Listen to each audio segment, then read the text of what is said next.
Good morning everyone, welcome back to the channel Roznamcha. তোমরা তো কালকে দেখলেই আমরা সার্কাস দেখতে গেছিলাম রাত্রিবেলা। সার্কাস কিন্তু আমার দারুণ লেগেছে।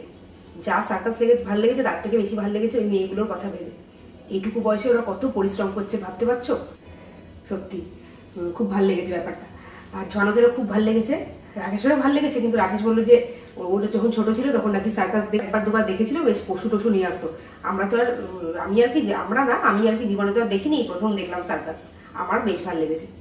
আর ঝনককে কালকে সকাল থেকে বলেছি যে তুমি সার্কাস নিয়ে যাবো, তাহলে তোমাকে স্কুলে বেঞ্চে বসতে। ও তো স্কুলে গিয়ে বসতে চায় না বেঞ্চে। এবার আমি আর রাকেশ দুজন মিলে বুঝিয়েছি যে ঠিক আছে, আর কালকে থেকে স্কুলে বেঞ্চে বসবে, তাহলে তোমাকে সার্কাস দেখাতে নিয়ে যাবো, নাগরদোলা চড়াতে নিয়ে যাবো। ও না একটু জিদ হয়ে যাচ্ছে, বুঝতে পারছি না দিকটা কি করলে কাটাবে। তারপরে মা বললো যে বাচ্চাদেরকে অত বকে মেরে এরকম করলে চলে না, একটু বুঝিয়ে বলতে হয়, একটু আদর করে বলতে হয়। ওই জন্য কালকে আদর করে বুঝিয়েছি। লাস্ট পর্যন্ত জানি না কি করবে আজকে। স্কুলে যাক, স্কুলে গিয়ে দেখি বসে কিনা বেঞ্চে, এটার আশায় আছি। দেখি আজকে কি হয়। আর পৌষ মাস তো শেষই হয়ে গেল। পৌষ মাস শেষ হয়ে গেলে না মনটা একটু খারাপ হয়ে যায় যে আর মাঘ মাসটা কটা দিন, তারপরে তো গরমকাল চলে আসছে আস্তে আস্তে। আর গরমকালে তো কাজ নেওয়ার যে একদম পাই না আমি। আর রান্নাঘরের কাজ করতে গেলে আরো যেন গায়ে জ্বর আসে। তার কারণ আমার রান্নাঘরটা পূর্ব দিকে। এবার পূর্ব দিকে একদিকে জানলা দিয়ে আসে রোদ, একদিকে গ্যাসের আগুন, মানে একেবারে ঘেমে নিয়ে স্নান হয়ে যায়। গরমকালটা এলে তোমরাও দেখতে পাবে আমার অবস্থা। আর শীতকালে বেশ ভালোই লাগে রোদটা। শীতকালে রোদটা আসে না, শীতকালে ভালো লাগে রোদটা, শীতকালে রোদ ওঠে না। আর গরমকালে মনে হয় যে একটু ছায়া হলে ভালো হতো, গরমকালে একেবারে ঠাঠা পোড়া রোদ উঠে যায়, এই অবস্থা। আচ্ছা, আজকে ব্লগটা শুরু করি, এবার দেখতে থাকো আগে কি। দেখো সকালবেলায় আমার বিছানায় এসে শুয়ে পড়েছে। এই নাও ঝনক তোমার ক্যান্ডি। নিজের মন থেকে বানিয়ে না, এটা কি করে ক্যান্ডি হলো কে জানে। আরে ক্যান্ডির মতনই তো দেখতে খানিকটা, যখন সবকটা সোজা থাকে। ঝনক যার কাছে একদম জীবনে প্রথম পড়তে শুরু করেছিল, পড়া শুরু করে, যার কাছে ভরসা করে পাঠিয়েছিলাম আলাদাভাবে, মানে এতটুকুন টাইমও একা থাকতো, তার একটা বেবি হয়েছে ছোট্ট। এবার তাই জন্য ঝনককে নিয়ে আজকে ওদের বাড়িতে যাওয়ার প্ল্যান আছে। এই বেবিটার জন্য সব কিনেছি ছোট্ট জিনিস, কিউট সেগুলো একটু শেয়ার করে দিই সবাই। এই দেখো ঝনকের একটা এরকম সেম সোয়েটার ছিল ছোটবেলায়, এগুলো ঘরে পড়ার পক্ষে খুব আরামদায়ক। কি নরম দেখো, ছোট্ট। আর যেহেতু ছেলে তাই জন্য ব্লু কিনেছি, মেয়ে হলে পিঙ্ক ভাবতাম কিনে। এটা কিনেছি, কালকে মেলায় গেছিলাম যখন তখন এটা কিনে নিয়ে এসেছি। এগুলো বাচ্চারা খুব মানে অ্যাট্রাকশন, এটা দিকে তাকায় খুব। না এটা বেরিন না, এটা ভাইটার, ছোটবেলার ছোট ভাইটার। আজকে যাবো আমরা, তোমাকে নিয়ে যাবো। হ্যাঁ আমি তো কাউকে কিছু দিলে এটা দিই। হ্যাঁ যাচ্ছি, দাঁড়াও। এই যে এদিকে লাভ ল্যাপের বোতল এই কিনেছি। ঝনককে নিয়ে আজকে সন্ধ্যেবেলা রাকেশ অফিস থেকে ফিরলে ওখানে যাওয়ার প্ল্যান আছে। ছোট ভাই ব্যাস আমি শুরু করেছি সকালের কাজ। মানে সকালে স্নান করার আগে এক প্রস্থের কাজ আমার হয়ে গেছে। এবার স্নান করার পরে আরেক প্রস্থের কাজে আমি লেগে পড়েছি। শুধু আমি না, আমার সাথে দেখো গীতাদিও হেল্প করে দেয়। এই গীতাদির কথা যতই বলি কম পড়বে, এত পরিমাণে আমাকে হেল্প করে আর কি বলবো। এমনকি আমাদের বিছানাটা পর্যন্ত তুলে দেয় যেদিন দেরি হয়ে যায়। আর আজকে দেখো অর্ধেকটা ফল কেটে আমি রাকেশকে খেতে দিতে চলে গেছি, আর বাকিটা এবার গীতাদি কেটে দিচ্ছে। আমি খুব ভালো মতোই জানি এই বাটিটার জন্য পরে আমাকে কথা শুনতে হবে।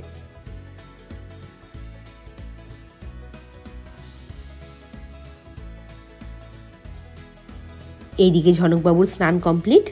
সকালে ঠান্ডার মধ্যে ধরে বেঁধে স্নান করিয়ে দিয়েছে বাবা। এবার ওকে আমি খাওয়াবো।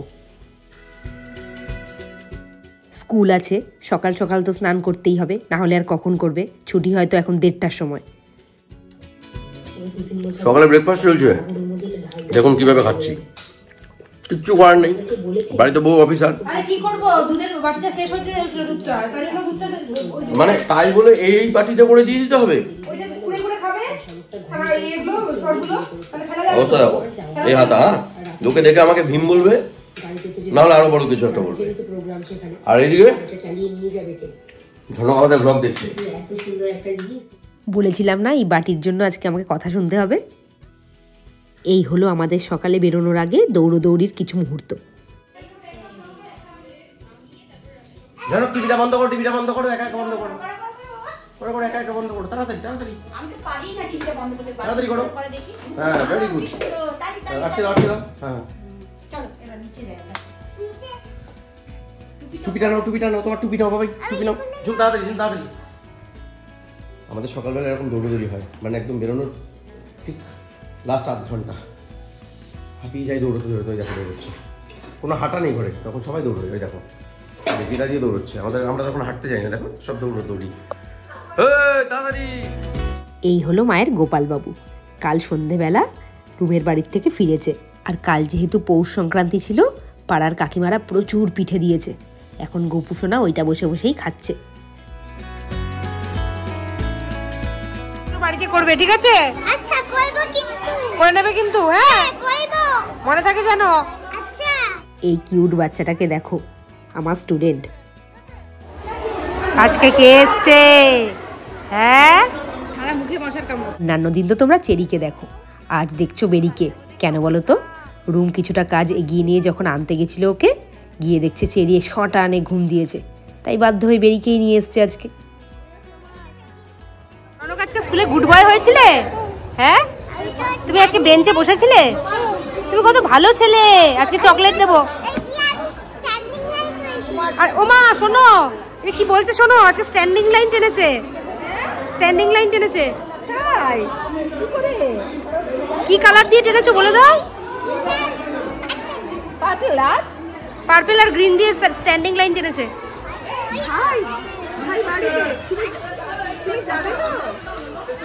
বলে আমাকে তো নিয়েই যাচ্ছে না মা বাবা।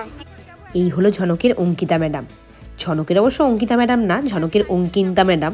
এই অঙ্কিতাদির কাছেই ঝনককে ভরসা করে প্রথম পড়তে পাঠিয়েছিলাম। আর বেশ কয়েকদিন বাদে অঙ্কিতা ম্যাডামকে দেখে ঝনকের সে কি আদর আর মজা। এই যে বেরি মস্তান, আজকে চেরি আসেনি, বেরি মস্তান এসেছে। মুখটা দেখো সবাই। রুমের দুই মেয়ে জমজ হলেও দুজনের স্বভাব একেবারে দুরকমের। চেরি যতটাই শান্ত, বেরি ততটাই দুরন্ত।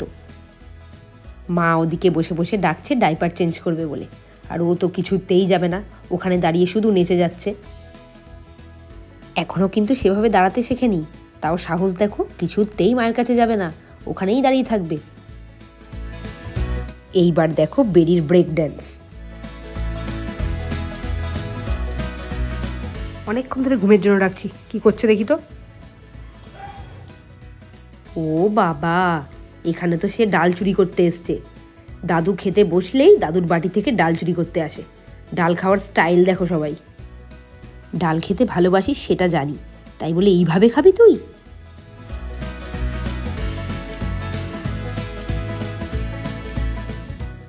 ছনক আজকে দুপুরবেলা শুয়ে খুব কাশছিল। এত কেসেছে যে দুপুরে যা খাইয়েছি সমস্তটা বমি করে ঢেলে দিয়েছে। সন্ধেবেলা যদি কিছু না খাইয়ে পড়তে পাঠাই তাহলে তো ওখানে গিয়ে খিদে পেয়ে যাবে, তাতে পড়ায় মন বসবে না। ওই জন্য আমি এখন করতে এসেছি টমেটোর স্যুপ। এখন তো মানুষের ইউটিউবই ভরসা। টমেটোর স্যুপটা দেখলাম, দেখে একদম সহজ মনে হলো, আর ঠান্ডা লাগলে এটা খাওয়ানো খুব ভালো, ওই জন্য এটাই করতে এলাম।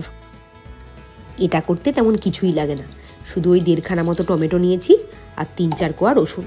এবার সামান্য জল দিয়ে গ্যাসে বসিয়ে দিয়েছি, একটু নুন আর সামান্য একটু গোলমরিচ দিয়ে।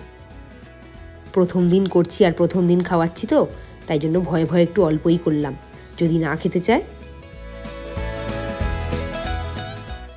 আমার এটা করতে হাতে গুনে 5 মিনিট লেগেছে। এবার তো আমি এটা 10 মিনিটের জন্য লো ফ্লেমে ঢেকে রেখে দেবো। ততক্ষণে আমি কালকে যে বাদামটা নিয়ে এসেছিলাম ওইটা গুঁড়ো করে ফেলি।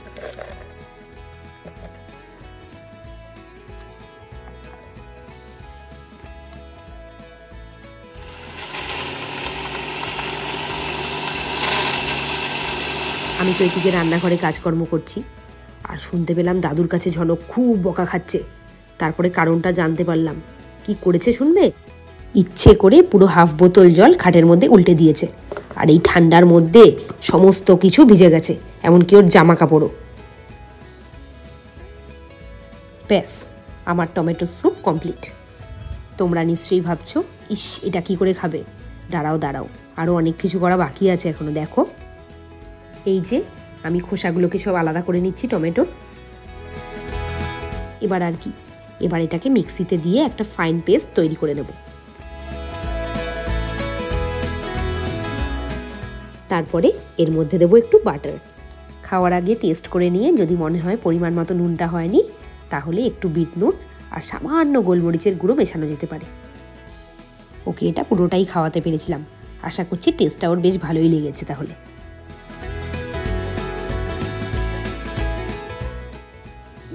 পড়া হয়ে যাওয়ার পর ঝনক এসেছে অঙ্কিতা ম্যাডামের বাড়িতে ছোট্ট ভাইটাকে দেখতে। আর কত গল্প ওর দেখো। এই যে বাড়িতে এসে গেছি, বাড়িতে এসে ঝনককে খাওয়ানো কমপ্লিট। এখন আমি বিছানাটা তাড়াতাড়ি করে ফেলি। রাকেশ আবার আমাদেরকে নামিয়েই ছুটেছে ক্লাস নিতে। ভাবো শুধু 10টার সময় এসে ঢুকেছি, তারপরে আবার ক্লাস নিতে গেছে। ফিরবে কখন ভগবানই জানে। আমাদের প্রায় রোজ দিনই শুতে শুতে বাজে 1টা। আমাদের না, ঝনক শুয়ে পড়ে 11টার মধ্যে। আমাদের বলতে আমার আর রাকেশের। কাজকর্ম সেরে এডিটিং কমপ্লিট করে শুতে শুতে রোজই প্রায় 1টা-1:30টা বেজে যায়। তারপরে আবার সকালে 6টা থেকে অ্যালার্ম বাজতে শুরু করে কানের সামনে। এভাবেই কেটে যাচ্ছে আমাদের দিনগুলো ব্যস্ততার সাথে। এই দেখো, গীতাদির প্রশংসা আমি কেন করব না। গীতাদি মানে আমার বাড়িতে যে কাজ করেন। আমি জামা কাপড় ভাঁজ করে তুলতে পারছি না, ওই জন্য ভাঁজ করে করে দেখো 3 দিন ধরে জামা কাপড় তুলিনি। 3 দিন না 4 দিন ধরে ভাঁজ করে করে এরকম রেখে দিয়ে গেছে।